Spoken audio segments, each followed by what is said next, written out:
Winter infection, कफ और बलगम निकालने का बहुत ही ज़बरदस्त तरीका आपको मैं बताती हूँ।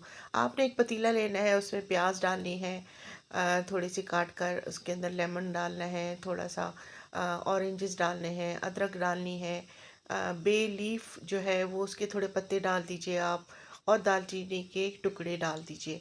और उसके बाद उसको उबालें पानी डालकर, और उसको ढक के रख दें।